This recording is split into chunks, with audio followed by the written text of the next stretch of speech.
In this video, I'm going to be showing you step by step how to create a schedule in Notion that will boost your productivity and help you stay organized. So let's start by giving you a tour of the schedule. So in the first column, we have the time. So as you can see, this goes through each hour of the day. So if you want, you could amend this to every half an hour, for example, but in here, I've just decided to go for once an hour. And then we have a column for each day of the week. So this schedule just runs from Monday to Friday. So in this example, I've kind of done a class calendar, which is why I've just done Monday to Friday, but you could easily add Saturday and Sunday on here if you wanted to as well. Now, the great thing about this schedule is that you can add specific classes into whichever time and day of the week that they take place. So let's just say I have a class here. I can click on here and select the appropriate class. So let's say I have Spanish class and it will appear here. So you can actually reuse this schedule every single week. So obviously things like your classes probably won't change every single week, and you might have certain recurring tasks that you want to do at the same time every week, like a library session, but there may be some things that are one-off tasks that you want to add on here, which you can easily do. So for example, here we've got a meeting with a professor. So you can add one-off tasks into specific time slots like this, and then once they're completed, you can easily just remove them from the schedule like this. So I also have a second database that is linked to the schedule. So this is where you can actually input your classes and tasks. So on the first tab, we have the classes. So as you can see, this is just an overview of all the different classes that you may have. I then have a tab for recurring tasks. So these are tasks that you may do every single week that you want to put into your schedule in certain time slots. And then finally, we have one-off tasks as well. So these are just one-off tasks that you can just tick off once they're complete and they will just disappear from the list. So everything in this database, so the one-off tasks, recurring tasks and classes, all of them can be added into the schedule. So as I showed you earlier, you just simply click on the time slot. So this one is 4 p.m. on Tuesday, and you can select from all of the different options in the database below. You can also search if there is a specific one you want to find, and it will show you here what type of task it is. So whether it's a class, a recurring task, or a one-off task. So let's say I want to study for my Spanish test. I can just pop that in here and it will show up on my schedule. So that's the tour. Next, I'm going to show you step by step how to build this schedule for yourself. So we're going to start off by adding in a new database. So I'm just going to type in /database and select this database inline option. And I'm just going to give this one a name. Let's just call it Notion Schedule. And I'm actually going to click on the three dots here and just hide this database title because it looks a little bit cleaner without it. And we're also just going to delete this default tags property because we don't need it.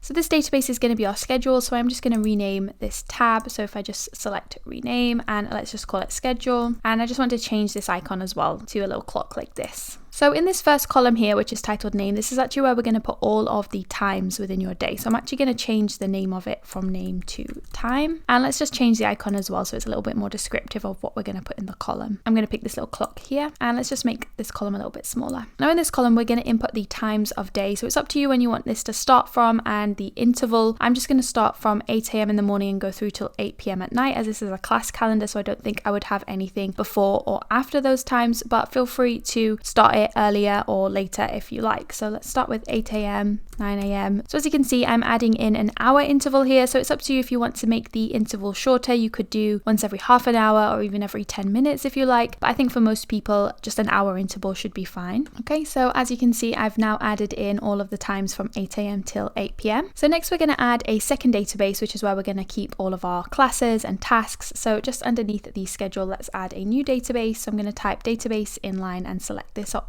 And this one I'm just going to name Notion Tasks and Classes. And I'm also just going to click on the three dots, hide this title, and we're also going to delete this tags property as well. So I'm going to start by listing out all of the classes in this first table. So if this isn't a class calendar for you, then you may want to input something else. If it's related to work or something else, then feel free to put in here whatever you like. But in this example, we're going to be doing a class calendar. So I'm just going to input the name of some classes. Let's start with math, Spanish. Okay, so these are the classes that I've added. So next what I'm going to do is choose a relevant icon for each of these. So it looks a little bit better in the schedule if you have an icon. Let me just go back to the schedule to show you. So here is the example schedule. So as you can see, next to each class, we have a relevant icon, which I think just makes it stand out a little bit more and makes it just look a little bit better. So I'm going to show you how to add those icons. So let's start with math. So I'm just going to click on this little open button here to open up the page. And to add an icon, if you just hover up near the title, you'll see this little add icon button. So I'm just going to click that and it will add an icon at random. So if I just click on there, I'm actually going to use the icon library rather than an emoji, but you could use an emoji if you like. I'm actually going to go with the icons. And if I just click this button here, it will allow me to choose a color. So I'm just going to keep it gray for this example, but feel free to customize with color if you like. And for math, let's do a calculator like this one. And as you can see, that's now added that icon here next to math. So when it appears in the schedule, it will also appear with that icon, which is really nice. So I'm actually just going to add an icon for each of these. Okay, so these are the icons that I've chosen. Now the next thing we're going to do is just change the name of this tab. So this is going to be the classes tab. So I'm just going to click on here, select to rename, and let's just call it classes. And I'm just going to change the icon as well to something a bit more reflective, like a pen and paper, like this one.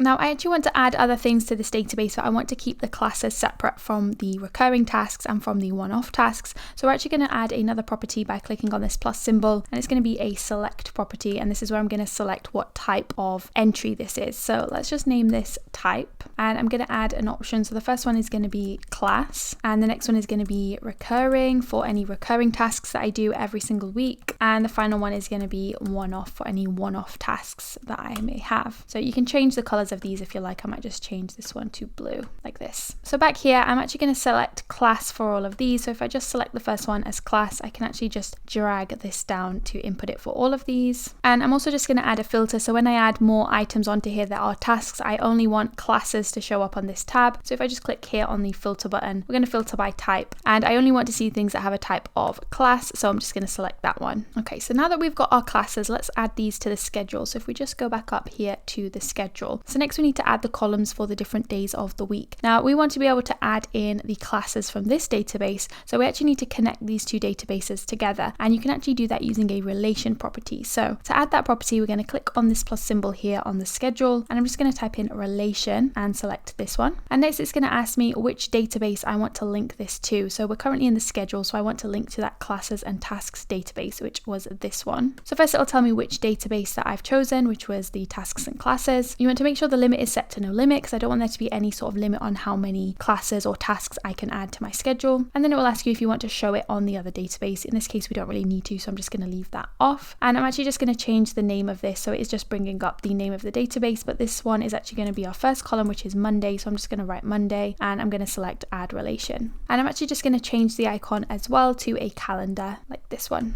Okay, so as you can see, we now have this Monday column appearing next to our time column. So if I click on one of these boxes next to one of the times, let's say 10 a.m, as you can see, it's now pulling through all of the items within our classes database. So I can actually just select from this list which class I have at 10 a.m. on Monday. So let's just say it was history. So if I click that one, as you can see, it's now added that into the schedule. Let's just add another one at 1 p.m. Let's say I have biology. So as you can see, it's pretty easy just to build up the schedule and select which classes you have at which time of day. If, for example, a class goes over multiple hours, let's say you have biology for 2 hours from 1 p.m. till 3 p.m, then it's really up to you if you just want to put it in the 1 p.m. box and just leave the 2 p.m. one blank, or you could just add it into both like this. It's really up to you on what you prefer the look of, but for this example, I'm just going to leave it in one box. So to add the other days of the week, we're just going to do the exact same thing that we've done here. I'm just going to add another property, and it's going to be another relation, and we're going to select the exact same database, so Notion tasks and classes, and this one is actually going to be Tuesday, and we're going to make sure all of the settings are exactly the same, so no limit, and we're going to leave this toggle off, and I'm going to click add relation, and I'm just going to change the icon as well to the calendar to match the other one. So as you can see, we've just done the exact same thing with Tuesday, so I can now just select the appropriate classes. So I'm just going to add a relation property for the other days of the week quickly. Okay, so as you can see, I've now added the other days of the week, and I've just added some classes into the schedule. So just before we jump back into the tutorial, I just want to mention that I do have a ton of pre-made Notion templates over on my store. You can check these out. I will just leave a link in the description box below. So that's all, back to the tutorial. Now the next thing we're going to add is the recurring tasks. So you might have certain tasks like a library session or homework that you want to add in every single week into the schedule as well. So let's go back down to this database down here where we have our classes. So what I'm going to do is I'm actually just going to duplicate this tab. So if I click on classes, I'm going to select duplicate. So this is just an exact copy of the classes tab. So we're actually just going to rename this one recurring tasks. And I'm just going to change the icon as well to this. So as we've duplicated the classes tab, that also duplicates our filter. So if you remember, we added this filter to only show items where the type is class. So because this one is for recurring tasks, we're actually just going to change this. So instead of class, I only want it to show when things are set to recurring. So once I've selected that, as you can see, all of the items have now disappeared, and that's all because of the filter. So next I'm going to add some tasks in here that are recurring. So let's click on here, and as you can see, it's automatically selecting the recurring type for us, and that's due to the filter that we've added. So let's just add a few examples in here like library session. Okay, so these are the examples that I've added. And we're also just going to choose an icon for these as well. So in my example, I actually used emojis for these ones. So if I just go back up to the example. So as you can see, for the recurring tasks, I've actually picked an emoji. And the reason I've done that is just to make them stand out a little bit from the classes. So the classes here just have standard Notion icons, but the recurring tasks have actual emojis. So it's just an easy way to be able to distinguish between the different types of tasks on the schedule. Alternatively, you could just use different colored icons. So you could still use Notion's icon library, but choose a different color for recurring task or one-off task. It's really up to you. But for this example, I've decided to use emojis to make them look a little bit different. So for example, for library session, I'm just going to click open here and I'm going to select add icon. Let's choose an emoji. I'm just going to pick this stack of books here. And as you can see, that's added that here next to the item. So I'm just going to do that for all of these. So let's go back up to the schedule now and let's add in some recurring tasks. So for example, I'm going to click on this one. As you can see, it's going to bring up all of these recurring tasks as well. Now, one thing that I do like to do on here is if you click on these little three dots here, you can actually select to show another property from the other database. So I actually want to see the type next to this because it's going to make it much easier to see which ones are classes, which ones are recurring tasks, and so on. So I'm actually just going to select this little button here. And as you can see, that's now showing the type next to these entries, which is really nice. It's much easier to be able to see which ones are the recurring tasks. So let's just go with complete homework. Now, one thing that I do need to mention is that I've just added this little type thing on the Tuesday column, but it doesn't add it for all columns. So if I now click on Monday, as you can see, it's not showing. So you do need to do it for each column. So each day of the week, you just need to click on here and just select to show the type. So I'll just do that for all of them now. Okay, so I've just done that for all of them. So now if I say click on Friday, it's now showing the type next to the entry. So let's just add library session here, and I'm just going to add a few more. Okay, so as you can see, I've just added a few more things to the schedule. So the final thing that I want to do is add some one-off tasks. So these are not necessarily recurring tasks like these ones. They're just things that you will just do once and you won't do every single week. So it could be meeting with a professor, it could be completing a certain report, it could be doing anything. So let's just scroll down here and we're going to duplicate this tab. So I'm just going to select it and click duplicate. And this one we're going to rename to one-off tasks. And I'm just going to change the icon here as well.